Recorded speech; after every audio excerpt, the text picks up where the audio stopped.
বাবা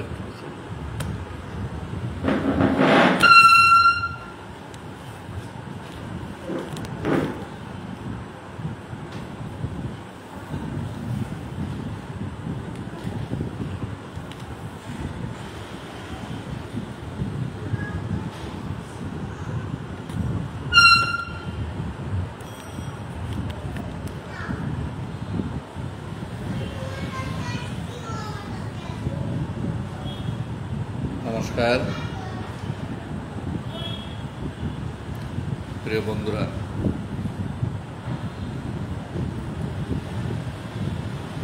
আশা করি আপনারা সকলে ভালো আছেন, সুস্থ আছেন। আজকে যে বিষয়গুলো নিয়ে লাইভ আলোচনা করব সে বিষয়গুলো আগেই আপনাদেরকে অবগত করেছি। আপনারা হয়তো অনেকে জানেন, অনেকে জানেন না। সেটা হলো, প্রথম যেটা আমরা বহুবার বলেছি কিন্তু এত আলোচনায় আসে নাই, যেটা সংখ্যানুপাতিক হারে নির্বাচন।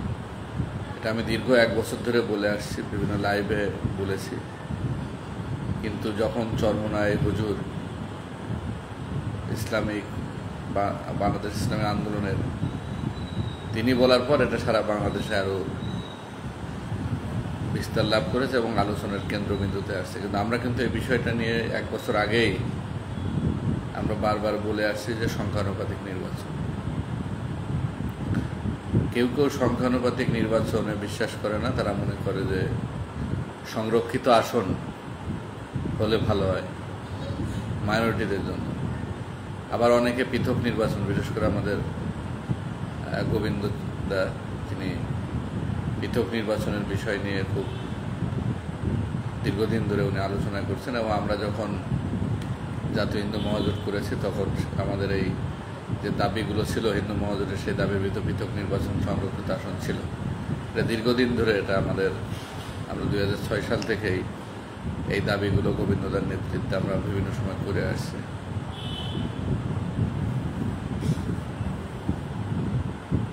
আরেকটা বিষয় যেটা, সেটা হলো যে বাংলাদেশ সনাতন পার্টির নিবন্ধন, চিন্ময় কৃষ্ণদাস ব্রহ্মচারীর মুক্তি এবং বর্তমান সময়ে ব্যাপক আকারে ধর্ষণ বাড়ছে, যেমন আপনার ভোলা, কুমিল্লার মুরাদনগর সহ বিভিন্ন জায়গায়। পাশাপাশি হিন্দু মেয়ে ছেলেদের দেখা অপহরণ, নিখোঁজ, এগুলো ব্যাপক আকারে বৃদ্ধি পাচ্ছে।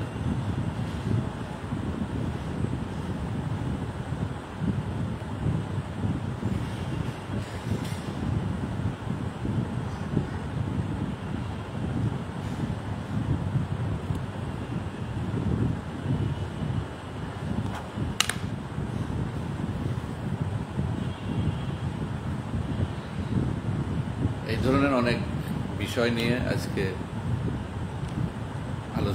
আলোচনার শুরুতেই 3টা বিষয় নিয়ে এখন বর্তমান সময়ে আমরা যারা আলোচনা করছি। একটা হলো পিআর, যেটা সংখ্যানুপাতিক নির্বাচন, সংরক্ষিত আসন, পৃথক নির্বাচন। এটার কোনটা বাংলাদেশের সনাতনীদের জন্য ভালো, সেটার সুফল কুফল বলেন, সেটার দিক নিয়ে আজকে আলোচনা করব। আমরা দীর্ঘদিন ধরে সংরক্ষিত আসনের কথা বলে আসছি। সংরক্ষিত আসন যদি এই সরকার আমাদেরকে দেয় বা যদি আইনে যদি সেটা রূপ লাভ করে, তাহলে বাংলাদেশে 20 জন হোক, 30 জন হোক, মাইনরিটিদের পক্ষ থেকে সংসদে যাওয়ার সুযোগ রয়েছে।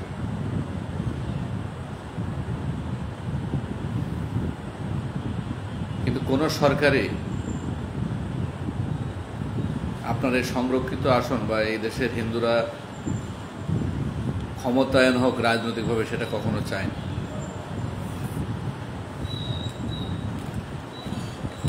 আওয়ামী লীগ হয়তো আরও চাবে না, কারণ তাদের আওয়ামী লীগ দীর্ঘদিন ধরে সনাতনী সম্প্রদায়কে ভোট ব্যাংক হিসেবে ব্যবহার করে আসছে।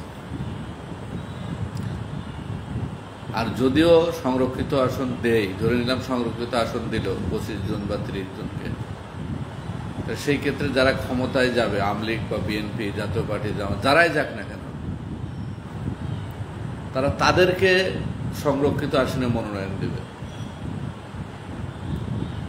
তারা যদি সংসদে যায়, সংসদে গেলে কি হবে? তারা কি আমাদের অত্যাচার, নির্যাতন, বঞ্চনার কথা তুলে ধরতে পারবে? তারা কিন্তু পারবে না। কেন পারবে না? কারণ আওয়ামী লীগের আমলে আমরা দীর্ঘ 15 বছরে দেখেছি 15 থেকে 17 জন হিন্দু এমপি ছিল, মন্ত্রী ছিল। সেখানে রামু থেকে নাসিরনগর, গঙ্গা থেকে সাল্লা, গঙ্গাচড়া, কুমিল্লার মুরাদনগর সহ বিভিন্ন জায়গায় যে পরিমাণ সংখ্যালঘু সম্প্রদায়ের অত্যাচার, নির্যাতন সংগঠিত হয়েছে,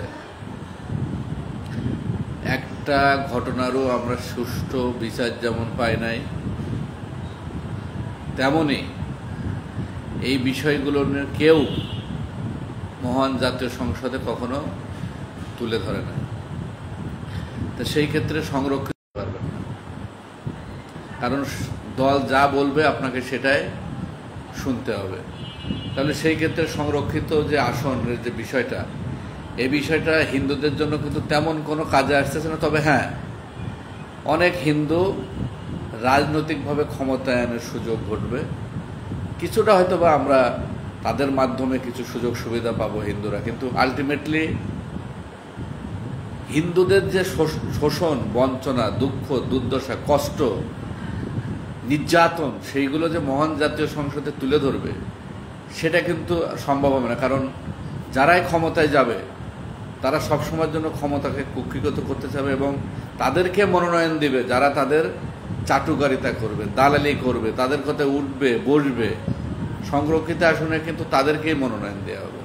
তাহলে আলটিমেটলি আমার হয়তো ওই 25 জন 30 জন আমরা তৃপ্তির ঢেকুর তুলব যে অমুক সংসদে গেছে সুমন কুমার রায়, কিসের বিএনপির বা আওয়ামী লীগের, বা গোবিন্দ দাস কথার কথা গেল বিএনপির, গেল আওয়ামী লীগ, বা আরেকজন গেল, কিন্তু তাতে কিন্তু ওই ইসের বাইরে, ওই রাজনৈতিক দলের বাইরে গিয়ে আপনার কিন্তু ওই রকম কথা বলার কোনো সুযোগ থাকবে না। কারণ যদি আপনি যান তাহলে আপনার সংসদ, কারণ আপনারা জানেন যে আমাদের যে সংবিধানে আছে যে দলের বিপক্ষে গিয়ে কথা বললে বা ভোট দেওয়ারই তো সুযোগ নাই, তাহলে সেই ক্ষেত্রে আপনি ওখানে গিয়ে নির্যাতনের কথাগুলো কখনোই তুলে ধরতে পারবেন না। আর বাংলাদেশে যে রাজনৈতিক দলের কালচার, যখন যে দল ক্ষমতায় থাকে সংখ্যালঘু নির্যাতনগুলোকে তারা সবসময়ের জন্য ধামাচাপা দিতে চায় এবং তারা চায় যে বাংলাদেশে কোনো সংখ্যালঘু নির্যাতন। আওয়ামী লীগের আমলে যেমন আপনারা শুনেছেন যে বলছে আমাদের দেশের হিন্দুরা আমরা স্বর্গে আছি, বেহেশতে আছি। আবার 5 আগস্টের পরেও আমরা শুনেছি যে না, বাংলাদেশে কোনো সংখ্যালঘু নির্যাতন হচ্ছে না, এটা ভারতের রয়ের এজেন্ডা বা ভারতের বাড়াবাড়ি। আবার আওয়ামী লীগের এজেন্ডাকে বাস্তবায়ন করার জন্য এরা এই আন্দোলনকেও তারা কিন্তু এইভাবে প্রশ্নবিদ্ধ করে। তবে সেই ক্ষেত্রে সংরক্ষিত আসনে যেটা হচ্ছে, আমার জায়গা থেকে আমি আপনাদের ভিন্ন মত থাকতে পারে, যে কারো যে কোনো ভিন্ন মত থাকতে পারে, সেই ক্ষেত্রে সংরক্ষিত আসন, আর সংরক্ষিত আসন পেলে আমাদের 25 বা 30 জন হয়তো সংসদে যাবে, ক্ষমতায়ন ঘটবে, বাট হিন্দু মাইনরিটিদের তেমন কোনো মানে দুঃখ, দুর্দশা, কষ্ট লাঘব হবে বলে আমার কাছে মনে হয়। এরপর আসেন পৃথক নির্বাচন।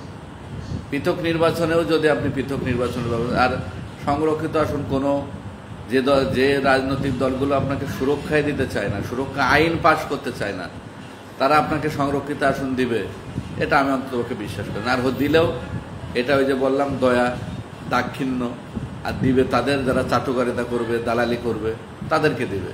স্বাভাবিক কারণে তারা গিয়ে ওই দলের তল্পি বাহক বা চাটুকারি ছাড়া আর কিছু করবে না, তেল মারবে গিয়ে, তা নাহলে তো এমপি হতে পারবে না পরবর্তীতে। তাহলে সেই জায়গাটা সংরক্ষিত আসনটা ওইভাবে হিন্দুদের খুব একটা কাজে লাগতেছে না। পৃথক নির্বাচন, পৃথক নির্বাচনের বিষয় নিয়ে আমরাও দীর্ঘদিন গোবিন্দদার সাথে আন্দোলন করেছি, গোবিন্দদা এটা নিয়ে কাজ করতেছে। পৃথক নির্বাচনটা ভালো, খারাপ না, পৃথক নির্বাচন হতে পারে, এটা মাইনরিটিদের ভোটে মাইনরিটি নির্বাচন হবে, কিন্তু সেখানেও একটা কথা আছে, সেই জায়গাটাও একটা কথা আছে। সেই কথাটা হলো, যেমন যখন আমরা 5 আগস্টের পরে আন্দোলন শুরু করি, 9-10 তারিখ, 12 বা 13 তারিখে খুব সম্ভব, আমরা রুমিন ফারার ওখানে আমরা বসছিলাম, আমাদেরকে ডাকছিল, আমরা মানে এইসব আন্দোলন সংগ্রাম আমাদের দাবি দেওয়া নিয়ে সেখানে আমরা বসেছিলাম। তিনি আমাদের দাবি দেওয়া শুনলেন, একমত পোষণ করলেন। সেই জায়গাটায় গয়েশ্বর রয় মেয়ে অর্পণাদি ছিলেন, তার হাজব্যান্ড ছিলেন। সেখানে আমরা বিভিন্ন বিষয় নিয়ে তর্কি বা বিভিন্ন বিষয় নিয়ে আলাপ আলোচনার এক থেকে আমরা এই বিষয়টা সংখ্যানুপাতিক নির্বাচনের বিষয়টা আমি উত্থাপন করছিলাম যে আমাদের সংখ্যানুপাতিক নির্বাচন দরকার, তাহলে সেই ক্ষেত্রে ভালো হবে। তখন এটা নিয়ে তাই পৃথক নির্বাচন, সংখ্যানুপাতিক নির্বাচনের কথাও বলছে, পৃথক নির্বাচন নিয়ে সুভাষ দা, তার যে মেয়ের জামাই, তিনি বললেন যে পৃথক নির্বাচন হলে তো আমারও ভালো, কারণ যখন পৃথক নির্বাচন হবে আমার তো মাসেল পাওয়ার থাকবে। মাসেল পাওয়ার বলতে তার দলীয় লোকজন থাকবে। বিএনপি থেকে যদি তাকে মনোনয়ন দেয় সাপোজ ঢাকা জেলায়, তাহলে ঢাকা জেলায় তার বিএনপির যে কর্মীগুলো আছে তারা তো তার পক্ষে কাজ করবে। ভোট হিন্দুরা দেবে, কিন্তু বিভিন্ন জায়গায় সেখানে প্রভাব বিস্তার করার চেষ্টা করবে আওয়ামী লীগ, বিএনপির এই পেশি শক্তিগুলো, এবং এখানে কালো টাকা ছড়াছড়ি হবে, অর্থের ছড়াছড়ি হবে। হ্যাঁ, নির্বাচনে জিতে আসবে। এর ভিতর দিয়ে, এই পৃথক নির্বাচনের ভিতর দিয়ে যদি আমাদের যারা দলের বাইরে, আওয়ামী লীগ বিএনপির বাইরে হতে পারে সনাতন পার্টি, বা আমরা যদি একটা জোট করে অ্যালায়েন্স করে যদি সেখান থেকে 10 জন 15 জন যদিও আমরা বেরোয় আসতে পারি, 10 জনও যদি বেরোয় আসতে পারে, তাহলে সেই 10 জন কিন্তু আওয়ামী লীগ বিএনপির বাইরে সংসদে গিয়ে তারা হিন্দু নির্যাতনের বিষয়গুলো তুলে ধরতে পারবে। তারা সংসদে স্থায়ী কমিটিতে সুযোগ পাবে, এবং সেখানে কিন্তু হিন্দুদের যেমন ক্ষমতায়ন হবে, রাজনৈতিক ক্ষমতায়ন, পাশাপাশি কিন্তু রাজনৈতিক এই কাঠামোটা নিয়ামকের ক্ষেত্রেও হিন্দুদের অনেক প্রভাব বাড়বে। সেই ক্ষেত্রে সংরক্ষিত আসনের চেয়ে পৃথক নির্বাচন ব্যবস্থা আমি মনে করি যে সংখ্যালঘু সম্প্রদায়ের জন্য অনেক ভালো, এবং এই ক্ষেত্রে আমরা অনেক ভালো পজিশনে থাকবো। এবং যখন হিন্দুরা আস্তে আস্তে বুঝবে যে না, এদেশের আওয়ামী লীগ বিএনপি দিকে ভোট না দিয়ে আমরা যদি হিন্দু একজন যারা খাঁটি হিন্দুত্ব চেতনায় বিশ্বাস করে বা হিন্দুদের কল্যাণের জন্য কাজ করে তাদেরকে ভোট দিতে পারি, তখন আস্তে আস্তে দেখা যাবে যে এই সংখ্যাগুলো কিন্তু বাড়বে। হিন্দুরা আস্তে আস্তে কিন্তু ওই ধরনের নিরপেক্ষ লোকগুলোকে তারা ভোট বেশি দেওয়ার চেষ্টা করবে, এবং সেই ক্ষেত্রে দেখা যাবে যে একসময় এই জায়গাটা যদি 30 জন থাকে পৃথক নির্বাচনে বা 40 জন থাকে আওয়ামী লীগ বিএনপির জায়গায়, সেখানে এই ধরনের প্রতিনিধিত্ব কিন্তু অনেক বাড়বে। এবং সেই ক্ষেত্রে হিন্দুরা যারা এই নির্বাচনে আসতে চায় তারা বিভিন্নভাবে হিন্দুদের কল্যাণের জন্য সবসময় কাজ করবে, কিন্তু বিভিন্ন ক্ষেত্রে তারা এই সংখ্যালঘু সম্প্রদায়ের উন্নয়নের জন্যই কিন্তু কাজ করবে।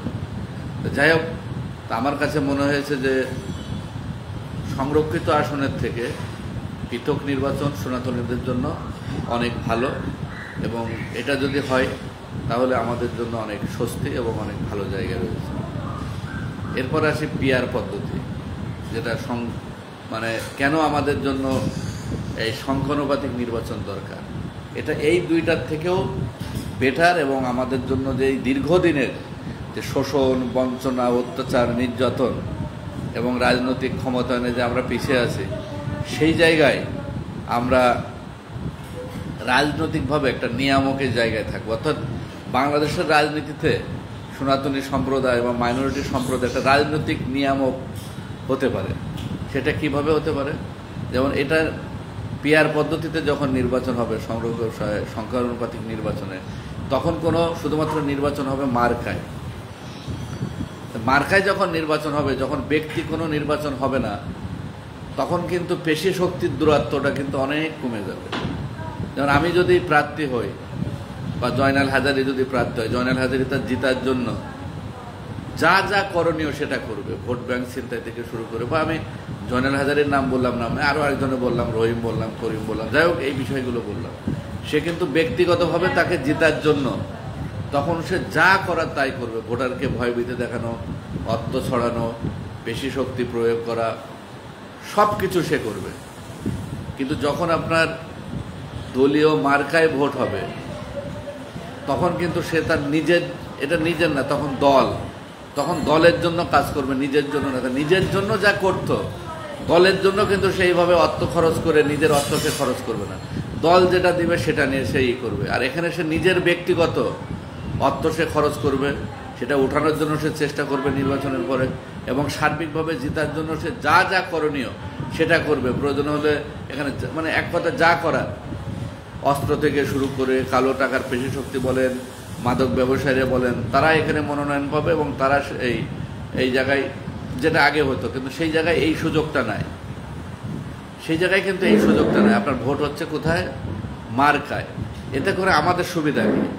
আমি যখন নির্বাচনে যাব তখন আমার এলাকার লোকজন বলবে, ভাই আপনি তো জিতবেন না, তা আপনার ভোট দিয়ে লাভ কি? আপনার ভোট নষ্ট হবে আপনার ভোট দিয়ে। কিন্তু এখন এই সুযোগটা নাই। আমি ধরে নিলাম বাংলাদেশ সনাতন পার্টির কথাই বলি, বাংলাদেশ সনাতন পার্টি যদি সারা বাংলাদেশে 100% ভোটের যদি 1% ভোট পায়, ধরে নিলাম যশোরে 500 পেল, চট্টগ্রামে 5000 পেল, টাঙ্গাইলে 300 পেল, বাগেরহাটে 1000 পেল, এরকম মিলে যদি আমি 1% ভোট পাই 100% ভোটের, তাহলে 3 জন সংসদ সদস্য সংসদে যাওয়ার সুযোগ পাবে। সেই 3 জন মনোনয়ন করবে কি সেই দল। সেই ক্ষেত্রে আপনি কোনো পেশি শক্তি, কালো টাকা, মাদক এদেরকে কিন্তু নির্বাচন মানে প্রার্থী করার দরকার তখন পড়বে না। কারণ তখন ব্যক্তি পর্যায়ে নির্বাচন হচ্ছে না, তখন কালো টাকা ছড়াছড়ির প্রয়োজন হচ্ছে না। যখন ব্যক্তি পর্যায়ে নির্বাচন হবে তখন ব্যক্তি ইমেজ না থাকলে টাকা, টাকা না থাকলে অস্ত্র, অস্ত্র না হলে পেশি শক্তি আপনার ব্যবহার করতে হবে। এই জায়গায় যেহেতু মার্কায় নির্বাচন হবে সেই ক্ষেত্রে কিন্তু আপনার এইটার প্রয়োজন হচ্ছে না। তাহলে সেই ক্ষেত্রে ভোট কেন্দ্রগুলোও অনেকটা সুরক্ষা থাকবে এবং আপনি নির্বাচনের পরে এলাকার উন্নয়ন করবেন। কারণ আপনার যেহেতু এখানে কোনো অর্থ খরচ হচ্ছে না, আপনার কোনো দল যেভাবে চাইবে আপনি সেভাবে প্রচার প্রচারণা করবেন। তো সেই ক্ষেত্রে আপনার মানে অত বেশি যে পরিমাণ অন্য জায়গায় যেমন মারামারি, হানাহানি, কাটাকাটি যেগুলো হয় সেই জায়গাতে কিন্তু অনেকটা কমে আসবে। এখন বাংলাদেশে মাইনরিটি যদি আমরা একটা অ্যালায়েন্স করি, আমাদের 10% বা 12% হয়তো ভোট আছে এবং আমরা সবাই ভোট দিতে যাই, 80% যদি ভোট কাস্ট হয় তাহলে সেই জায়গায় পার্সেন্টেজ অনুযায়ী দেখা যাবে যে আমরা 15% আছি। আমি ধরে নিলাম 15% দরকার নাই, আমরা সেই অ্যালায়েন্স যদি 7% ভোটও আমরা পাই তাহলে 3 × 7 = 21 জন অটোমেটিক আমরা জাতীয় সংসদে চলে যাওয়ার আমাদের সুযোগ রয়েছে। 3 × 7 = 21 জন। এখন এই 21 জন কারা হবে তখন সেই জোট নির্ধারণ করবে যে সেই 21 জন কারা যাবে। সেখান থেকে ভালো ভালো লোকজনকে আমরা সংসদে যাওয়ার সুযোগ করে দিতে পারি। হতে পারে আমাদের চিন্ময় কৃষ্ণদাস ব্রহ্মচারী, হতে পারে আমাদের কুশল বরণ চক্রবর্তী, হতে পারে আমাদের গোপীনাথ ব্রহ্মচারী, হতে পারে আমাদের দীপাঙ্কর শিকদার, দীপু মামা, আমাদের সাজনদা বা আরও যারা আছে, যারা ভালো মানুষ, যারা সংসদে গিয়ে যাদের কোনো পিছু টান নাই, সেই ধরনের লোকজন কিন্তু সেই জায়গায় যাওয়ার সুযোগ রয়েছে। তো সেই ক্ষেত্রে আপনার এখানে অর্থ খরচ দরকার নাই, জনগণের মতো ভোট দেবে, আপনার এখানে টাকা ছড়ানো লাগবে না। তো স্বাভাবিক কারণে আমরা যদি এই জোট গঠন করতে পারি তাহলে সেই ক্ষেত্রে পৃথক নির্বাচন আমি মনে করি যে আমাদের জন্য অনেক বেটার হবে। এই যে 15 জন বা 21 জন যখন জাতীয় সংসদে যাবে, যদি আমরা জোট গঠন করি, যদি 50% ভোট ছাড়া কেউ যদি ক্ষমতায় যেতে না পারে তখন আপনার 7% কিন্তু আপনার জন্য অনেক গুরুত্বপূর্ণ। যে 30% পাবে তখন তো তার আরও 20% দরকার হবে। তখন এই 20% কার কাছ থেকে নেবে? এই যে আপনার যে 7%, কারণ 2টা ভাগে তো শিবির বিভক্ত হবে। এখন 3টা ভাগে বিভক্ত হতে পারে। একটা হতে পারে জামাতের জোট, একটা হতে পারে বিএনপির জোট, একটা হতে পারে আওয়ামী লীগ হয়তো আলাদা থাকবে। তখন যারা বেশি পাবে, আওয়ামী লীগ হয়তো 30 পেল, বিএনপি হয়তো 30 পেল, কথার কথা বললাম, জামাত হলো 25 পেল, আর বাকি যারা যে ভোট পাবে, এত ভোট কেউ পাবে না, কিন্তু তারা যারা যখন এই ভোটগুলো পাবে তখন কিন্তু আপনার এই 7%-এর গুরুত্ব কিন্তু অনেক বেড়ে যাবে। কিন্তু আপনাকে ছাড়া, আপনাকে জোটে না নিয়ে ক্ষমতায় কেউ যেতে পারবে না। তা যদি এবার বিএনপি যায়, আগামীবার আওয়ামী লীগ আপনাকে তেল মারতে থাকবে, কারণ আপনার ছাড়া তো তারা ক্ষমতায় যেতে পারবে না। জামাত, সবাই আপনাকে কিন্তু এক কথায় ভালো রাখার জন্য চেষ্টা করবে, আপনার সাথে সুসম্পর্ক বিল্ড আপ করবে। তা সেই জায়গাটা কিন্তু আমরা তৈরি করতে পারি। অর্থাৎ রাজনৈতিক একটা নিয়ামক শক্তি আমরা কিন্তু তৈরি করতে পারি। অর্থাৎ আমরা থাকবো রাজনীতিক একটা নিয়ামকের জায়গা, সেই জায়গাটা আমরা কিন্তু তৈরি করতে পারি যদি আমরা সবাই মিলে এটা যদি আমরা করতে পারি।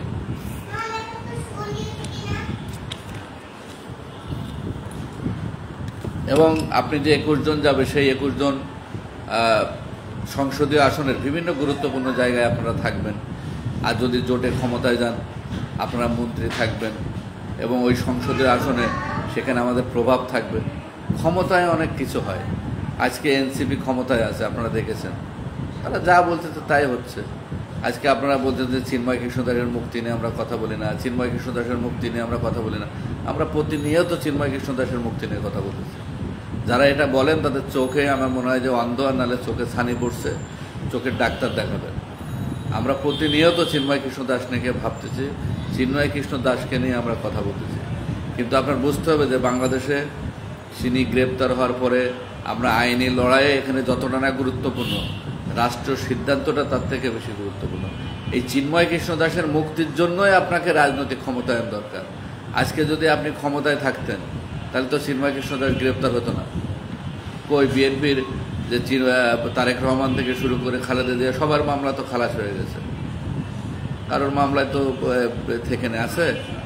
বাবর থেকে শুরু করে আপনার জামাতের যে আমির ছিলেন এজাহারউদ্দিন খুব সম্ভব, তার মামলাও তিনি মৃত্যুদণ্ডপ্রাপ্ত আসামি ছিলেন বা যাবজ্জীবন সাজাপ্রাপ্ত আসামি ছিলেন। সবার মামলায় তো খালাস হয়ে গেছে। তা চিন্ময় কৃষ্ণ দাস কেন জেলে আছে? জেলে আছে এই কারণে, কারণ আপনার আমার কোনো পাওয়ার নাই, আপনার আমার কোনো ক্ষমতা নাই, রাজনৈতিক ক্ষমতা নাই। বাংলাদেশের সামাজিক সংগঠন আছে কিন্তু রাজনৈতিক ক্ষমতা তো নাই। আপনার কোনো রাজনৈতিক দল, কারোর কোনো নিবন্ধন নাই, যার কারণে কোনো ঐকমত্য কমিশন বলেন, ডক্টর ইউনূস বলেন, কোথাও আপনাদেরকে ডাকেন। কারণ রাজনৈতিকভাবে আপনারা শক্তিশালী না। আপনারা ভোট ব্যাংক হিসেবে ব্যবহার হচ্ছেন। ভোট কাউকে নিজেরা এটাকে একত্রিত করতে পারেন না। একত্রিত করেন আপনারা যে আমরা যে রাজনৈতিক প্ল্যাটফর্ম তৈরি করতে, এই রাজনৈতিক প্ল্যাটফর্মে আপনারা ভোট দেন। চিন্ময় কৃষ্ণ দাস শুধু মুক্তিই হবে না, চিন্ময় কৃষ্ণ দাস শুধু মুক্তিই হবে না, আগামী দিনে রাষ্ট্রপতি হওয়ার মতো তার যোগ্যতা আছে এবং সে হতে পারবে যদি আমরা ওই ধরনের প্ল্যাটফর্ম গড়ে তুলতে পারি। আমাদের ছাড়া যদি কেউ ক্ষমতায় যেতে না পারে, আমরা যদি বলি যে আমাদেরকে রাষ্ট্রপতি পদ দিতে হবে, তারা দিতে বাধ্য। তো সেই অবস্থান আপনারা তৈরি করেন। আপনারা খালি মুখে এখানে ফেসবুকে ফেনা তুলে ফেলবেন, মানববন্ধন বা বিক্ষোভের ডাক দিলে জীবনে কোনোদিন আসবেন না। যখন আমরা বলি যে এই অভয়নগরের ত্রাণের কথা যখন বলি, এখানে 40,000 ফলোয়ার আছে, 10 টাকা করে দিলেও তো অনেক টাকা। তখন কেউ অনেকে দিয়েছেন, যারা দিয়েছেন তাদেরকে আমি ধন্যবাদ জানাচ্ছি, কিন্তু ম্যাক্সিমাম তো এই জায়গায় সাড়া দেন না। আমরা আগামীকাল লালমনিরহাটে, যারা আপনারা জানেন যে এক বোন, সে আর্থিক সহায়তা চেয়েছেন, তার স্বামী এবং তার যে শ্বশুর ছেলুনির কাজ করতো, 10 টাকা নিয়ে তর্ক, 10 টাকা কাজে না দেওয়ার জন্য তর্ক করে তাকে মিথ্যা একটি ধর্ম অনুভূতির মামলায় তারা জেলে আছে আজকে প্রায় 15-20 দিনের বেশি। তিনি আর্থিকভাবে অসচ্ছল, তিনি সচ্ছল নয়, তিনি সহযোগিতা চেয়েছেন। আমরা অনুরোধ করব যে আপনারা আর্থিকভাবে সহযোগিতা করবেন। আমি একটা পোস্ট করেছি, সেখানে বিকাশ, নগদ, রকেট দেওয়া আছে, আপনারা সবাই সেখানে সহযোগিতা করবেন।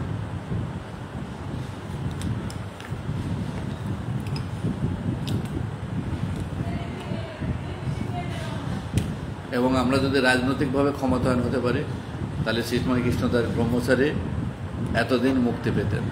এবং আগামী দিনে যতদিন পর্যন্ত আমরা রাজনৈতিকভাবে ক্ষমতায়ন না হব, ততদিন পর্যন্ত চিন্ময় কৃষ্ণ দাস ব্রহ্মচারী কেন, আমরা কেউই নিরাপদ নই। অতএব আমাদের রাজনৈতিক ক্ষমতায়ন দরকার, রাজনীতিতে আমাদের দরকার, দর কষাকষি দরকার। তা সেটা নিয়ে আমরা কাজ করতেছি। এই বিষয়গুলো আপনারা অবশ্যই আমাদেরকে সহযোগিতা করবেন। আর এই পিয়ার নিয়ে যারা বিরোধিতা করতেছে, কারা বিরোধিতা করতেছে? আওয়ামী লীগ কখনো এটা চাইবে না যে পিয়ার পদ্ধতি হোক, কারণ পিয়ার পদ্ধতি হলে আওয়ামী লীগের সব থেকে বেশি ক্ষতি হবে, কারণ হিন্দু ভোট থেকে শুরু করে এই দিকে তারা মাইনাস হয়ে যাবে। সেই ক্ষেত্রে তারা চাবে না। পৃথক নির্বাচনও আওয়ামী লীগ কখনো চাইবে না, কারণ হিন্দুদের ভোট ছাড়া তারা ওইভাবে এককভাবে ক্ষমতায় আসতে পারবে না। তো সেই ক্ষেত্রে এই পদ্ধতি আওয়ামী লীগ চাইবে না। বিএনপিও পিআর পদ্ধতি চাবে না, কারণ বিএনপিও চায় যে তারা ক্ষমতায় এসে এককভাবে, আওয়ামী লীগ যেভাবে 14 দলকে নাকে দড়ি দিয়ে ঘোরাইছে, যা মন চাইছে সেভাবে ব্যবহার করছে, তারাও সেইভাবে 200 আসনে জিতে আসবে। আর 100 আসনে যারা এমপি থাকবে তাদেরকে যখন যা বলবে তখন তাই শুনবে, না বললে কোনো গুরুত্ব দিবে না। কারণ 150 আসনেই তো তারা যে কোনো কিছু পাশ করায় নেবে, কারোর কোনো ধার ধারার কোনো প্রয়োজন নাই। সেই জন্য তারা চাইবে না যে এই ধরনের পদ্ধতি হোক। অনেকে বলতেছে এটা জামাত চাই, তা জামাত চাইলে অসুবিধা কোথায়? জামাতের বিরোধিতা করতে হবে। জামাত যদি ভালো কিছু চায়, তা জামাতের ওই কথার সাথে আমি একমত করলে আমি কি জামাতে হয়ে গেলাম? কিছু ছাগল দেখি পোস্ট করছে যে এরা জামাতের এজেন্ডা বাস্তবায়ন করছে। তো এগুলো ছাগল থেকে আপনারা দূরে থাকবেন। আপনার জামাত যদি ভালো কিছু চায়, ইসলামী ঐক্যজোট যদি ভালো কিছু চায়, তো সেটার সাথে আমার সেই দাবির সাথে একমত পোষণ করলে আমার অসুবিধে কোথায়? সেটা যদি আমার হিন্দুদের কল্যাণ হয়, আমার সনাতনীদের কল্যাণ হয়, সেটা যদি আমার অত্যাচার নির্যাতন বঞ্চনা থেকে আমি যদি রক্ষা পাই, তাহলে সেই পদ্ধতি আমার খারাপ কোথায়? এটা গোবিন্দদা বলছে সেই জন্য খারাপ, এটা জামাত বলছে সেই জন্য খারাপ। তো জামাত বলে না, জামাত বলছে, ইসলামিক ঐক্যদল বলছে, এবি পার্টি বলছে, নতুন রাজনৈতিক দল এনসিপি একমত, এবি পার্টি একমত, বাংলাদেশের অনেক রাজনৈতিক দল সেখানে তারা এটার সাথে সহমত পোষণ করছে। অতএব এটা জামাত বলছে বিদায় জামাতের বিরোধিতা করতে হবে, ইসলামী ঐক্যজোট বলছে বিদায় ইসলামী ঐক্যজোটের বিরোধিতা করতে হবে, সেই জায়গা থেকে সরে আসতে হবে। কে বলছে সেটা আমার দেখার দরকার নাই, আমার কমিউনিটির কতটুকু লাভ হবে ক্ষতি হবে সেটা বিবেচনা করেই আমরা বলছি যে পিআর পদ্ধতি অনেক নিরাপদ এবং আমাদের জন্য অনেক বেশি কল্যাণকর। এবং আমাদের সংখ্যালঘুদের উচিত চিন্ময় কৃষ্ণ দাসের মুক্তির জন্য আন্দোলনের প্রয়োজন হবে না, 8 দফা দাবির জন্য আন্দোলনের প্রয়োজন হবে না। যদি পিআর পদ্ধতির জন্য আন্দোলন করেন, এটা যদি বাস্তবায়ন হয়, আপনাদের সকল দাবি দেওয়া এবং দেখতে চায় না। আমি আবারও বলতেছি যে পিআর পদ্ধতি অর্থাৎ সংখ্যানুপাতিক নির্বাচন, এটা সংখ্যালঘু সম্প্রদায়ের জন্য অনেক বেশি কল্যাণকর, অনেক বেশি উপকারী।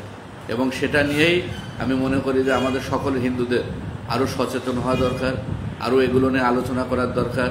কারণ সেখানে শুধুমাত্র মার্কায় নির্বাচন হবে, আপনার কোনো ব্যক্তি নির্বাচন হবে না। এবং সেই ক্ষেত্রে আমরা অনেক দিক থেকে সংখ্যালঘু সম্প্রদায়ের উপর অত্যাচার নির্যাতন কমে যাবে এবং ভারত বিদ্বেষিতা কমে যাবে, ভারত বিদ্বেষিতার কারণে হিন্দু নির্যাতন হয় সেটা কমে যাবে। অনেক দিক থেকে সনাতনী সম্প্রদায় অনেকটা সেফ থাকবে এবং সবার আদরের হবে। কারণ কেন আদর হবে? কারণ তখন আপনি হবেন গোল্ডেন। কারণ আপনাকে ছাড়া যারা আপনাকে এখন নিয়ে জোট করবে, তারা যেমন আপনাকে ভালো রাখার চেষ্টা করবে, আগামী দিনে অন্যরা চেষ্টা করবে আপনাকে কাছে টানার জন্য। তো সেই ক্ষেত্রে আপনি এই বাংলাদেশের রাজনীতিতে একটা নিয়ামক শক্তি হিসেবে কিন্তু আপনি অভিভূত হতে পারবেন। সেই জন্য সংখ্যানুপাতিক নির্বাচন আমি মনে করি যে এদেশের সংখ্যালঘু সম্প্রদায়ের জন্য অনেক ভালো। সেটা যদি হয়, পৃথক নির্বাচন হলেও কোনো আপত্তি নাই, কিন্তু সংরক্ষিত আসন, পৃথক নির্বাচন এবং সংখ্যানুপাতিক নির্বাচন, এই তিনটে যদি মূল্যায়ন করি, তাহলে সংখ্যানুপাতিক নির্বাচন সব দিক থেকে অনেক ভালো। কিন্তু এখানে একটা বিষয়, যেটা সরকার হবে দুর্বল কিন্তু রাষ্ট্র হবে শক্তিশালী। সরকার কেন দুর্বল হবে? কারণ যেহেতু সরকার এককভাবে কেউ সরকার গঠন করতে পারবে না, সেই ক্ষেত্রে সবার সহযোগিতা নিতে হবে এবং সবার পরামর্শ না নিয়ে যে কোনো কিছু উনি মহান জাতীয় সংসদে পাশ করতে পারবে না। সেই ক্ষেত্রে সরকার দুর্বল হবে কিন্তু রাষ্ট্র কিন্তু শক্তিশালী হবে। কারণ সবার মতামত নিলেই তো একটা জিনিস সুন্দর হয়। আপনি এককভাবে যা ইচ্ছা তাই করতে পারবেন না, যেটা 15 বছর ধরে আওয়ামী লীগ করেছে। আর একটা যদি আমরা করতে পারি সেই ক্ষেত্রে আরও বেটার হয়, যদি সেটা সম্ভব হয় যে আমরা একটা জোট গঠন করে যদি বিএনপির সাথে আমরা যদি কোনো অ্যালায়েন্সে যেতে পারি, বিএনপির সাথে যদি আমরা জোট গঠন করতে পারি, আমরা যতটুকু জানি যে 300 আসনের ভিতরে মিনিমাম 50টা আসনে, যেখানে সংখ্যালঘুরা অনেক বেশি, অনেক মানে ভোট মেজরিটি% রয়েছে, আমরা যদি তাকে বলতে পারি যে এই 50টা আসনে আপনি কোনো সংখ্যালঘু ছাড়া প্রার্থী দিতে পারবেন না, অর্থাৎ আমাদের জোট থেকে প্রার্থী দেবে, তাদের সাথে যদি আমাদের একটা অ্যালায়েন্স হয়, তাহলে সেই ক্ষেত্রে কিন্তু এই 50টে যে যে নির্বাচনে যারা জয়ী হয়ে আসবে, তারা হয়তো বা অনেক বেশি সংসদে গিয়ে ভূমিকা রাখতে পারবে। কিন্তু আলটিমেটলি ভূমিকা রাখতে পারবে, 50 জন সংসদ হবে। কিন্তু যেহেতু বিএনপির 200 আসন, আরও 250 আসন থাকবে, বিএনপি যদি 150 আসনের বেশি পায়, তাহলে যে কোনো কিছু খুব সহজেই কিন্তু তারা পাশ করায় নিতে পারবে। হ্যাঁ, আমাদের রাজনৈতিক ক্ষমতায়ন বাড়বে, কিন্তু প্রভাব কিন্তু আমাদের ওইভাবে থাকবে না, যেটা সংখ্যানুপাতিক নির্বাচনে যে প্রভাবটা আমাদের থাকবে। এই জায়গায় হয়তো আমরা আসন বেশি পাবো বিএনপির সাথে যদি আমরা করি, এবং বিএনপির সাথে যদি মাইনরিটির কোনো অ্যালায়েন্স করে, তাহলে বিএনপি অবশ্যই নির্দ্বিধায় ক্ষমতায় যাবে। তখন আওয়ামী লীগ হয়তো ওইভাবে, তখন আওয়ামী লীগ আবার বিভিন্নভাবে সংখ্যালঘুদের পাশে থাকার চেষ্টা করবে, দাবি দেওয়ার চেষ্টা করবে, আগামী নির্বাচনে তাদেরকে সাথে নেওয়ার চেষ্টা করবে। তা সেই ক্ষেত্রেও আমরা ভালো অবস্থানে থাকব। কিন্তু সেখানে হয়তো 50 জন সংসদ সদস্য হবে, বিভিন্ন জায়গায় সংরক্ষিত আসনে থাকবে, হয়তো মন্ত্রী হবে, এমপি হবে, কিন্তু বিএনপির দ্বারা নিয়ন্ত্রিত হতে হবে। কিন্তু পিআর পদ্ধতিতে কিন্তু সেই সুযোগটা থাকবে না। পিআর পদ্ধতিতে সম্পূর্ণ ক্ষমতা কিন্তু সংখ্যালঘুদের হাতে থাকবে এবং রাজনীতিতে, বাংলাদেশের রাজনীতিতে একটা অন্যতম নিয়ামক শক্তি হিসেবে তারা কাজ করবে। তা সেই ক্ষেত্রে আমার কাছে মনে হয়েছে, এবং আমি এটা নিয়ে আজকে সিনিয়র 4-5 জন আইনজীবীর সাথেও আলোচনা করেছি, তারাও আমার এই কথার সাথে তারা একমত পোষণ করেছেন। তা সেই ক্ষেত্রে আমার কাছে মনে হয় যে বাংলাদেশের সংখ্যালঘুদের জন্য এটা একটা সুযোগ। যদি সংখ্যানুপাতে নির্বাচন হয় তাহলে দেশের সংখ্যালঘুরা অনেক ভালো থাকবে। তা সেই ক্ষেত্রে আপনাদের উচিত হবে এইগুলো নিয়ে আমরা জনমত তৈরি করব। আপনারা আপনাদের পাশে থেকে, আমাদের পাশে থেকে সহযোগিতা করবেন। আজকের এই বিষয় আর চিন্ময় প্রভুর বিষয় নিয়ে আমরা নিয়মিত কাজ করছি। চিন্ময় প্রভুকে নিয়ে আমরা নিয়মিত ভাবি, কিন্তু এটা যত না আইনগত তত বেশি হলো রাষ্ট্রীয় সিদ্ধান্ত। সেই জন্য আপনার রাষ্ট্রীয় ক্ষমতা আপনার দরকার। যেহেতু আপনার রাষ্ট্রীয় ক্ষমতা নাই, সেই জন্য আমরা পিছিয়ে পড়তেছি। রাষ্ট্রীয় ক্ষমতা তখন হবে যখন আমরা একটা রাজনৈতিক প্ল্যাটফর্ম গঠন করে মহান সংসদে যেতে পারবো। তখন আপনার গুরুত্ব বাড়বে, রাজনীতিতে আপনার গুরুত্ব বাড়বে, সরকারে আপনার গুরুত্ব বাড়বে। তখন তাকে মুক্ত করা সম্ভব। তার আগে কি সম্ভব না? হ্যাঁ সম্ভব। আমরা চেষ্টা করছি যে আইনগতভাবে, কিন্তু আমি বারবার বলতেছি যেটা যত না বেশি আইনগত তার থেকে বেশি রাষ্ট্রীয়। সেই ক্ষেত্রে রাষ্ট্রীয় সিদ্ধান্তগুলোকেই বাস্তবায়ন করতে গেলে আপনাকে রাজনৈতিক ক্ষমতায়ন হতে হবে। সেই ক্ষমতা আমরা যতদিন অর্জন না করতে পারবো ততদিন চিন্ময় কৃষ্ণ দাস ব্রহ্মচারী না, এরকম অনেকেই আমরা যারা বিভিন্নভাবে এইভাবে শোষিত হতে থাকবো, নির্যাতিত হতে থাকবো, নিপীড়িত হতে থাকবো, আমাদের কিছুই করার থাকবে না। ওই যে সে দেখলাম, আমার বলার কিছু ছিল না, এছাড়া আর কোনো কিছু করার নেই। আরেকটা বিষয় যেটা বিভিন্ন জায়গায় আমরা বারবার দেখছি যে আমাদের বোনরা প্রায় অপহরণের শিকার হচ্ছে, নিখোঁজ হচ্ছে, গুম হচ্ছে। ধর্ষণের বিষয় আপনারা জানেন যে মুরাদনগর, ভোলা, এই বিষয়ে সরকারকে অনুরোধ করব যে খুব দ্রুত এই ধর্ষণের ঘটনা দ্রুত বিচার ট্রাইব্যুনালে নিয়ে যারা দোষী তাদের দৃষ্টান্তমূলক শাস্তির ব্যবস্থা করার জন্য। এবং খুলনাতে এবং সাতক্ষীরায় আমরা দেখলাম যে 2 জনকে হত্যা করা হয়েছে, একজনকে মেরে ঝুলায় রাখা হয়েছে, আর একজন ছুরি আঘাত করে গলায়। আমি বিস্তারিত দেখি নাই, যা আসার সময় মুরাদনগর থেকে আসার সময় দেখছিলাম, মোবাইলে চার্জ ছিল না, যার কারণে বিস্তারিত জানি না। তো এই বিষয়গুলো আমি প্রশাসনের দৃষ্টি আকর্ষণ করছি। আজকে যে বিষয়টা আমি আবারও আপনাদেরকে, আমি জানি না বোঝাতে পারছি কিনা, আমি আমার জায়গা থেকে আমি যতটুকু পারি ততটুকু চেষ্টা করেছি যে সংরক্ষিত আসন হলে আমরা সনাতনীরা কিছু রাজনৈতিক ক্ষমতায়ন আমাদের বাড়বে, কিন্তু ওই তেলবাজ নেতাদেরকেই সাধারণত সংরক্ষিত আসনে যে দল জিতবে তাদেরকেই মনোনয়ন দেবে। সেখানে যারা নিরপেক্ষ তাদেরকে কখনোই সংরক্ষিত আসনে দিবে না। বিএনপি যারা করে, ঐক্যফ্রন্ট যারা করে, পূজা ফ্রন্ট যারা করে, তাদের যে অ্যালায়েন্স বা যারা সরাসরি বিএনপি করে তাদেরকে সেখানে মনোনয়ন দেবে, আপনাকে বা আমাকে কিন্তু সেখানে মনোনয়ন দেবে না। তো সেখানে গিয়ে আমি সংখ্যালঘু অত্যাচার নির্যাতনের কথা বলতে পারবো না।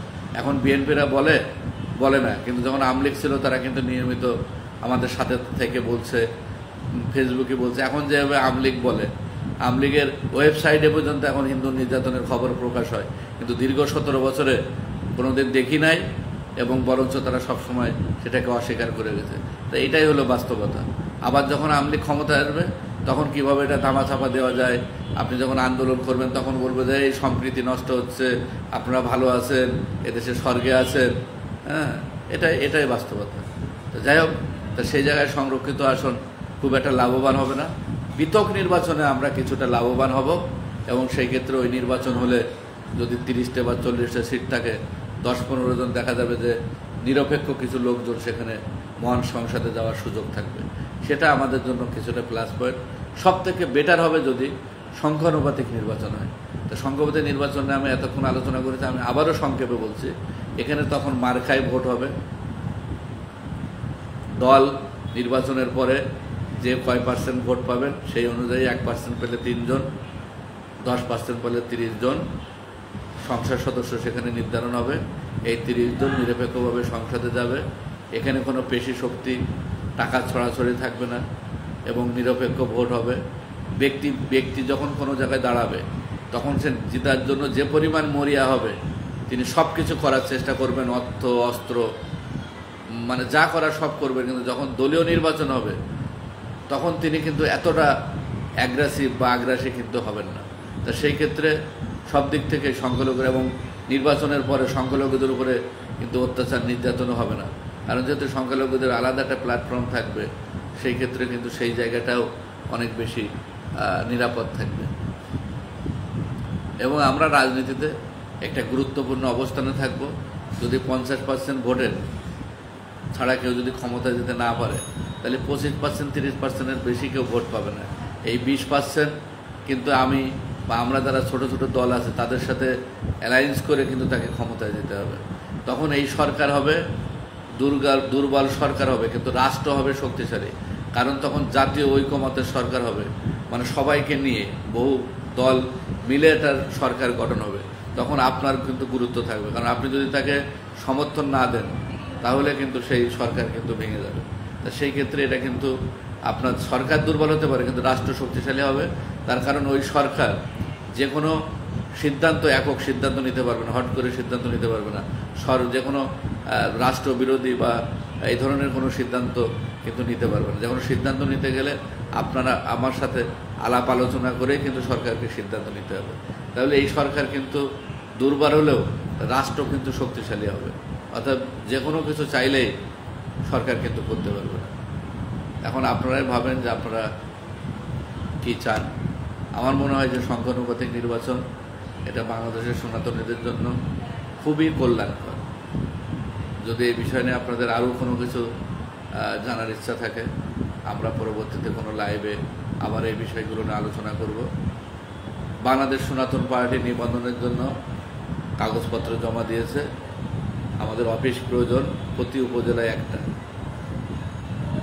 যারা যারা কমিটি দিয়েছেন তাদেরকে অনুরোধ করব আপনার যে কোনো একটা ঠিকানা দিয়ে আমাদেরকে সহযোগিতা করবেন এবং জেলায় যে কোনো জায়গায় যারা সহযোগিতা করতে চান আমার সাথে যোগাযোগ করার জন্য আমি অনুরোধ জানাচ্ছি।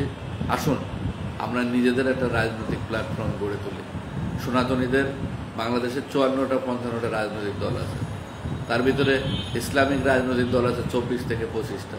তাহলে আমাদের সনাতনীদের 2 কোটি সনাতনীদের কেন একটা রাজনৈতিক দল থাকবে না? আমি মনে করি যে আমাদের একাধিক রাজনৈতিক দল থাকা উচিত এবং সবাই মিলে জোটগতভাবে আমরা একসাথে কাঁধে কাঁধ মিলিয়ে সনাতনী সম্প্রদায়ের এবং সংখ্যালঘু সম্প্রদায়ের সহ এদেশে যারা অসাম্প্রদায়িক চেতনায় বিশ্বাসী, মুক্তিযুদ্ধের চেতনায় বিশ্বাসী, যারা ভালো মানুষ আছে সবাইকে নিয়ে আমরা জোট গঠন করে সামনের দিকে এগিয়ে যেতে চাই, নতুন বাংলাদেশ বিনির্মাণ করতে চাই। তাই নতুন বাংলাদেশ বিনির্মাণে আমরা আপনাদের সকলের সহযোগিতা চাই এবং আপনারা দেখবেন যে 5ই আগস্টের পরে যেগুলো সংস্কার কমিটি হয়েছে সেখানে একজনকেও সংখ্যালঘু সম্প্রদায়ের লোক রাখা হয় নাই। আজকে যে কয়জন উপদেষ্টা 21 জন না 22 জন না 23 জন রাখা হয়েছে, একজন হিন্দু রাখা হয়েছে নামকে আসতে, সেটাও ডক্টর মোহাম্মদ ইউনুস সাহেবের বইয়ের মানে স্ত্রীর মেন্টাল চিকিৎসক, মানসিক চিকিৎসক ছিলেন, তাকে ধরে এনে মন্ত্রী বানানো হয়েছে হিন্দু কোটায়, কিন্তু তিনি আজ পর্যন্ত সংখ্যালঘু নির্যাতন নিয়ে একটা কথাও কখনো বলেন না। এই ধরনের নামকে আসতে হিন্দুদের তো আমাদের প্রয়োজন নাই। এখনই সময় সনাতনীদের জাগ্রত করার সময়, এখনই সময় সনাতনীদের অধিকারের সময়, এখনই সময় সনাতনী সম্প্রদায়ের রাজনৈতিক সচেতন হওয়ার সময়, এখনই সময় সনাতনীদের অধিকার রক্ষার সময়। আসুন সকলে মিলে আমরা একটা সুন্দর রাজনৈতিক প্ল্যাটফর্ম গড়ে তুলে শোষণ বঞ্চনা থেকে আমরা আগামী প্রজন্মকে আমরা যেন রক্ষা করতে পারি সেই উদাত্ত আহ্বান জানিয়ে বাংলাদেশ সনাতন পার্টির পতাকা ধরে সবাইকে সমবেত হওয়ার উদাত্ত আহ্বান জানিয়ে ঐক্যবদ্ধ আমাদের যে প্ল্যাটফর্ম হবে সেই প্ল্যাটফর্মের সাথে আপনাদের সকলকে সহযোগিতা কামনা করে আজকের এই লাইভ অনুষ্ঠান এখানে শেষ করছি। সবাই ভালো থাকবেন, সুস্থ থাকবেন। দূর দূরান্ত থেকে যারা দেখছেন সকলের প্রতি আবারও ধন্যবাদ এবং কৃতজ্ঞতা জ্ঞাপন করছি। আপনাদের যে কোনো প্রয়োজনে আপনারা অনেক সময় আমাদেরকে হোয়াটসঅ্যাপে মেসেজ দেন, ফেসবুকে মেসেজ দেন। আমি অনুরোধ করব যে আপনারা সরাসরি ফোন করবেন, মেসেজ দেওয়ার কোনো প্রয়োজন নাই। কোড টাইম বাদে সকাল 9টা থেকে 3টা বা 4টা পর্যন্ত আমরা একটু কোড টাইমে ব্যস্ত থাকি। প্রয়োজন একটা লিখে দেবেন যদি আপনার কোনো কথা থাকে, আমরা পরে ব্যাক করব। এছাড়া সরাসরি ফোন করবেন। আমি আবারও অনুরোধ করছি আপনারা সরাসরি ফোন করবেন। আমি ব্যাক যদি না ধরতে পারি পরে অবশ্যই আপনাদেরকে ব্যাক করব। কিন্তু অযথা অপ্রয়োজনে কেউ ফোন দিবেন না। প্রয়োজন হলে ফোন দিবেন, অপ্রয়োজনে এমনি কেমন আছেন, কি করতেছেন, ভালো আছেন কিনা, খাইছেন কিনা, অবশ্যই আপনাদের এই ভালোবাসার প্রতি আমি শ্রদ্ধা জানাই। কিন্তু এইগুলো বাদ দিয়ে যদি বিশেষ কোনো প্রয়োজন থাকে, কেউ বিপদে পড়েছেন, কারোর কোনো কিছু আইনগত সহায়তা দরকার, সেসব বিষয় নিয়ে ফোন করবেন। বা নিবন্ধন সংক্রান্ত কোনো কাজে আমাদেরকে সহযোগিতা করতে চান, সেই ক্ষেত্রে ফোন করবেন। আমি বারবার আপনাদেরকে অনুরোধ জানিয়েছি, যারা বিভিন্ন উপজেলায় আছেন, উপজেলায় 11 জন কমিটি, জেলা হলে 21 জনের কমিটি দিয়ে আমাদেরকে সহযোগিতা করুন। প্রতি উপজেলায় 200 জনের সমর্থন দরকার, পারলে সেটা দিয়ে আমাদেরকে সহযোগিতা করুন। নাম, মোবাইল নাম্বার বা নাম, আইডি নাম্বার লিখে প্রয়োজনে আমাদেরকে হোয়াটসঅ্যাপে পাঠান, এটা দিয়ে সহযোগিতা করুন। এখন এটা আমাদের পূরণ হয়ে গেছে, তারপরেও যদি কারো কাছে থাকে পাঠাবেন। আমাদের 100 উপজেলার কমিটি, আমাদের প্রায় 115 উপজেলার বেশি কমিটি আছে। আমাদের দরকার 21 জেলা কমিটি, আমাদের প্রায় 60-এর কাছাকাছি জেলা কমিটি আছে। আমাদের দরকার 100 উপজেলার 200 জনের সমর্থন, সেটাও আমাদের আছে। আমাদের এখন দরকার হলো অফিস, 122টা অফিস। অলরেডি আমাদের 10-15টা অফিস আছে। আমরা বাকি যার উপজেলায় প্রয়োজনে আপনার 3 রুমের 1 রুম আমাদেরকে অফিস হিসেবে একটা ঠিকানা দিয়ে সহযোগিতা করেন। আসুন সবাই মিলে আমরা এইভাবে আর কি বলবো, আমরা আর লেজুর বৃত্তি না করে, দাসত্ব না করে, চাটুকারিতা না করে নিজেদেরকে নিজেদের পায়ে দাঁড়াই।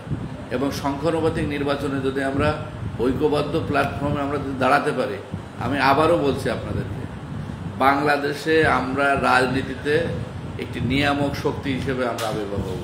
এবং আমরা এতদিন যে তৃতীয় শক্তির কথা বলছি, আমরাই হতে পারি আগামী দিনের সেই তৃতীয় শক্তি বা দ্বিতীয় শক্তি, যদি আমরা ঐক্যবদ্ধ প্ল্যাটফর্ম গঠন করে যদি আমরা এগিয়ে যেতে পারি। এবং সংখ্যানুপাতিক নির্বাচন হলে আমাদের ছাড়া কেউ আগামী দিনে ক্ষমতায় যেতে পারবে না, এটা আমি বিশ্বাস করি। তো সেই ক্ষেত্রে আসেন, যদি ক্ষমতায় যায়ও, তারপরেও আপনি যদি 10% বা 7% যদি ভোট পান, 21 জন, 10% পেলে 30 জন, আপনার মহান জাতীয় সংসদে গিয়ে আপনি আলোড়ন তুলতে পারবেন, সংখ্যালঘুদের অত্যাচার নির্যাতনের বিষয়গুলো তুলে ধরতে পারবেন। এর থেকে বড় কিছু আমি মনে করি যে প্রথমবার এটাই করেন, পরবর্তীতে দেখবেন যে এদেশের রাজনীতিতে আপনি হবেন একটি সনাতনীরা বা সংখ্যালঘু সম্প্রদায় হবে একটি অপরিহার্য একটা বিষয়। তাদেরকে সবাই কাছে টানার চেষ্টা করবে। আর কাছে টানতে গেলে, ক্ষমতায় যেতে গেলে যেহেতু আমাদের লাগবে, সেই ক্ষেত্রে আমরাও একটা ভালো অবস্থানে থাকব, ভালোবাসার জায়গায় থাকব। এটাই হলো আমার কথা। যারা দূরদূরান্ত থেকে অনেকে এখানে শুনছেন বা দেখছেন, সংখ্যানুপাতিক নির্বাচন নিয়ে অনেকের ধারণা থাকতে পারে। তো যদি আরও কারোর কোনো প্রশ্ন থাকে তাহলে সেক্ষেত্রে আপনারা বলতে পারেন, যদি কারোর কোনো প্রশ্ন থাকে। এবং আমি আবারও উদাত্ত আহ্বান জানাচ্ছি, যারা বিভিন্ন জায়গায় সনাতন পার্টির কমিটি দিয়েছেন, যারা কমিটি দিতে পারেন নাই দ্রুত কমিটি পাঠাবেন। যারা 200 জনের সমর্থন দিতে পারেন না এখনও, দ্রুত 200 জনের সমর্থন পাঠাবেন 1 সপ্তাহের ভিতরে। এবং যারা কমিটি এবং সমর্থন দিয়েছেন বা কমিটি দিয়েছেন বা সমর্থন দিয়েছেন, তাদের উপজেলাগুলোতে একটা করে অফিসের ঠিকানা, একটা রুম দেখানোর জন্য, ঠিকানা পাঠানোর জন্য আমি সবাইকে উদাত্ত আহ্বান জানাচ্ছি। এবার কারোর যদি কোনো প্রশ্ন থাকে আপনারা করতে পারেন, আপনাদের প্রশ্নের বিষয়গুলো আমরা উত্তর দেব। এখানে অনেকে পঙ্কজদা বলছেন যে চিন্ময় প্রভু নিয়ে আমরা কথা বলি না। চিন্ময় প্রভুকে নিয়ে আমরা প্রতিনিয়ত কথা বলতেছি। চিন্ময় প্রভুর বিষয়টা যত না আইনে, তার থেকে বেশি হলো রাষ্ট্রীয় সিদ্ধান্ত। রাষ্ট্রীয় সিদ্ধান্ত হতে গেলে আপনার রাজনৈতিক ক্ষমতায়ন দরকার। যেহেতু আপনার রাজনৈতিক ক্ষমতায়ন নাই, সেই ক্ষেত্রে আমরা পিছিয়ে আছি। যখন রাজনৈতিক ক্ষমতায়ন আপনার হবে, তখন বিএনপির মতো যেমন বেগম খালেদা জিয়ার সকল মামলা প্রত্যাহার হয়ে গেছে, তারেক রহমানের সকল মামলা প্রত্যাহার হয়ে গেছে, জামাতের সকল মামলা প্রত্যাহার হয়ে গেছে, তখন চিন্ময় কৃষ্ণ দাস ব্রহ্মচারীর সকল মামলা অটোমেটিকলি প্রত্যাহার হয়ে যাবে। সেই চিন্ময় প্রভুর মুক্তির জন্যই আপনাদেরকে এই যে রাজনৈতিক প্ল্যাটফর্ম আমরা গঠন করব, সেখানে আপনাদেরকে ভোট দিতে হবে। একটা ভোট দিবেন, প্রত্যেকে ভোট দিবেন চিন্ময় কৃষ্ণ প্রভুকে, তাহলে চিন্ময় কৃষ্ণ প্রভু মুক্তি পাবে এবং তাকে সসম্মানে আমরা নিয়ে আসবো। এবং আমরা তাকে অনুরোধ করব আগামী দিনে সনাতনী সম্প্রদায়কে উনি সামাজিকভাবে না, রাজনৈতিকভাবেই উনি নেতৃত্ব দেবেন, তিনিই হবেন আমাদের নেতা। আর যদি কারোর কোনো কথা থাকে সরাসরি আমার মোবাইল নাম্বার দেওয়া আছে, আমার মোবাইলে আপনারা ফোন দিবেন, প্রয়োজন হলে হোয়াটসঅ্যাপে লিখে দিবেন, কোনো অসুবিধা নেই। রংপুর জেলায় মিঠাপুকুর থানায় কমিটি আছে কিনা, কমিটি আছে কিনা এই মুহূর্তে বলতে পারবো না। আপনি চাইলে 11 জনের একটা কমিটি পাঠাতে পারেন এবং 200 জনের সমর্থন আর একটা অফিসের ঠিকানা। আচ্ছা, আমরা কি করতে পারি? আপনারা ভোট দিবেন, যখন আমরা এই দাঁড়াবো তখন আপনারা ভোট দেবেন। এবং দূর দূরান্ত থেকে এখানে অনেকে দেখছেন, আমাদের প্রিয় কানাডা থেকে আমাদের অরুণদাকে ধন্যবাদ এবং কৃতজ্ঞতা জানাচ্ছি। আমাদের একজন অভিভাবক এবং সেই সুদূর প্রবাস থেকে উনি সনাতনীদের জন্য নিয়মিত ভাবনা চিন্তা করতেছেন। আমাদের দীপু মামা উনি ছিলেন, তাকেও ধন্যবাদ এবং কৃতজ্ঞতা জানাচ্ছি। হিন্দু পরিষদের সম্মানিত সভাপতি আমাদের দীপক দা, উনি ক্যান্সার থেকে উনি মুক্ত লাভ করে সশরীরে আবার কলম নিয়ে যুদ্ধ শুরু করেছেন, একজন সাংবাদিক, তার সুস্থতা কামনা করছে এবং ধন্যবাদ এবং কৃতজ্ঞতা জানাচ্ছি লাইভ দেখার জন্য। আমাদের নয়ন বিসঙ্গিনী বাংলাদেশ সনাতন পার্টির একজন আইকন এবং অত্যন্ত সাহসী নেতৃত্ব, চট্টগ্রাম থেকে দেখছেন, তাকে ধন্যবাদ জানাচ্ছি। সুজিত শর্মা, খোকন মাঝি, বিমল কর্মকার, আমাদের সুদর্শন চক্রবর্তী, বিকে কুমার রায়,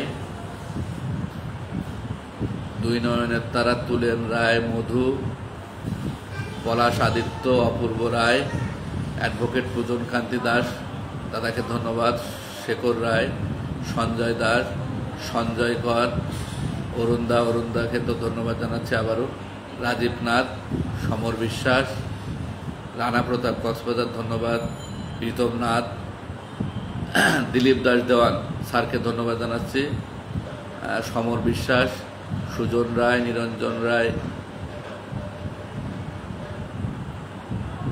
দীপক দা, আমাদের ধন্যবাদ দীপক দাকে আবারও, সুশীল চন্দ্র দাস, মনোজ দে, সুকান্ত ঘোষ, রনি বণিক, শ্রী সুজন চন্দ্র, শিমুল নামা, যারা দেখছেন সবাইকে আবারও ধন্যবাদ এবং কৃতজ্ঞতা জানিয়ে আজকের লাইভ এখানে শেষ করছি। সবাই ভালো থাকবেন। তবে লালমনিরহাটে যে পিতা পুত্রকে গ্রেপ্তার করেছে, আপনারা দেখেছেন যে 10 টাকা সেলুনের কর্মচারী না দেওয়ার জন্য, তাদেরকে আমরা কালকে তার যে পুত্রবধূ তিনি আমাদেরকে লাইভে এসে বাংলাদেশের সকলের কাছে আর্থিক সহযোগিতা চেয়েছেন, তা আমরা আমাদের জায়গা থেকে কিছু সহযোগিতা করব। আপনারাও যে যা পারেন, বিকাশ, রকেট, নগদ নাম্বার দেওয়া আছে, যে যা পারেন, কেউ 10 টাকা পারেন, 20 টাকা পারেন, 5 টাকা পারেন, দিয়ে সহযোগিতা করবেন। কালকে আমরা তাদের হাতে পৌঁছে দিতে চাই। আর এর ভিতরে আপনারা যারা মুরাদনগরে সহযোগিতা করেছিলেন, অভয়নগরে আমরা প্রায় 40 থেকে 45 হাজার টাকার মতো আমরা ওখানে ত্রাণ বা সহযোগিতা আমরা দিয়ে আসছি। এবং যারা আমাদেরকে সহযোগিতা করেছেন তাদের একটা নামের লিস্ট, অর্থাৎ লাস্ট 4 ডিজিট, মোবাইলের 4 ডিজিট, আমরা সেটা কিন্তু ফেসবুকে পোস্টও করেছিলাম কৃতজ্ঞতা জানিয়ে যারা সহযোগিতা করেছেন। এর ভিতরে বেশি সহযোগিতা করেছিলেন আমাদের রঞ্জিত ফাউন্ডেশনের সিঙ্গাপুর থেকে রঞ্জিত দা 10,000 টাকা, আমাদের অনুপ মামা 1,000, আমাদের দীপু মামা 2,000, এবং অনেকেই করেছেন। কেউ আরও একজন 10,000 টাকা কে জন্য দিয়েছিলেন। যাই হোক, সবার তালিকা কিন্তু আমরা সাথে সাথে কিন্তু কৃতজ্ঞতা জানিয়ে পোস্ট করেছি। আমি আবারও কৃতজ্ঞতা জানাচ্ছি যারা সহযোগিতা করেছেন। লালমনিরহাটেও আপনারা সহযোগিতা করবেন। পাশাপাশি সনাতন পার্টি একটি রাজনৈতিক দল এবং এই রাজনৈতিক দল নিবন্ধনের জন্য আমাদের অনেক আর্থিক এখানে খরচ আছে। আমরা এই বিষয়েও আপনাদের কাছে ভিক্ষা চাবো, তবে আজকে না, আমাদেরকে যখন একটা চিঠি দিবে, যদি কাগজপত্র সঠিক যাচাই বাছাই একটা চিঠি আমাদেরকে দিবে, তখন আপনাদের কাছে আমরা একটা ভিক্ষা চাইব।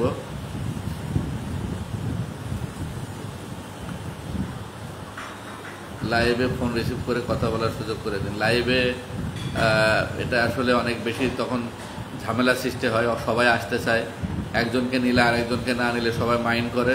হ্যাঁ, আর আমাদের আবার একটু দোষ বেশি, আমরা কাউকে না বললে তারা খুব কষ্ট পায়, কারণ সবাই আমাদেরকে অনেক ভালোবাসে। তবে আমরা একটা চেষ্টা করছি একটা টকশো করার জন্য, খুব দ্রুতই এটা আমরা করব। যারা বিভিন্ন সাময়িক বিভিন্ন বিষয় নিয়ে আমরা প্রতিদিন না পারলে অন্তত সপ্তাহে 3-4 দিন আমরা এগুলো নিয়ে আলোচনা করব। একটা ইউটিউব চ্যানেলের মধ্য দিয়ে আমরা একটা চ্যানেল তৈরি করার খুব চেষ্টা করছি এবং খুব রিসেন্টলি আমরা এটা করব। আমি এটাকে উপস্থাপনা হিসেবে করব। সেখানে দীপকদা থাকবে, আমাদের অরুণদা থাকবে, শীতাংশুদা থাকবে, বিভিন্ন রিটায়ার্ড সচিব থাকবে, পুলিশ অফিসার থাকবে, আইনজীবীরা থাকবে। সবাইকে নিয়েই আমরা একটা গোবিন্দদা থাকবে, আমাদের মাইনরিটি জনতা পার্টির সুপ্রীতিদা থাকবে, সবাইকে নিয়ে, অর্থাৎ সবাই, পলাশদা থাকবে আমাদের মহাজোটের, সবাইকে নিয়েই আমরা এইটা করব। আমাদের কুশলদা থাকবে, যারা বাংলাদেশের মোটামুটি সনাতনী সম্প্রদায়ে কাজ করেন, সবাইকে নিয়েই আমরা প্রতিদিন এই বিষয়গুলো নিয়ে আলোচনা করব। আমাদের বিভিন্ন বিষয় নিয়ে আমরা আলোচনা করব। তা সবাই ভালো থাকবেন। আরেকটা বিষয় যে খিলক্ষেত মন্দির, আপনারা জানেন যে খিলক্ষেত মন্দির বুলডোজারতে ভেঙে দেওয়া হয়েছে প্রতিমা সহ। আমরা সেটা নিয়ে একটা লং মার্চ করার চিন্তা ভাবনা আমরা করছি, আমরা আপনাদেরকে জানাবো। এবং সেটা আমরা চাই যে সকালে আমরা করব, সকাল 6:30 বা 7টায়, 8টায় আমরা পৌঁছাবো হলো খিলক্ষেত। যার যার অবস্থান থেকে পায়ে হেঁটে, রিক্সায়, মোটরসাইকেলে বা গাড়িতে করে সবাই কেন্দ্রবিন্দু হবে খিলক্ষেত। এরকম একটা চিন্তা ভাবনা নিয়ে আমরা কাজ করছি। তা আপনারা সবাই আমাদের সেই পাশে থাকবেন। সবাই ভালো থাকবেন, সুস্থ থাকবেন, আমাদের জন্য আশীর্বাদ করবেন। নমস্কার। জয় শ্রীরাম। জয় তো বাংলাদেশ, জয় সনাতন, জয় হোক বাংলাদেশ সনাতন পার্টির, জয় হোক পৃথিবীর সকল মানুষের।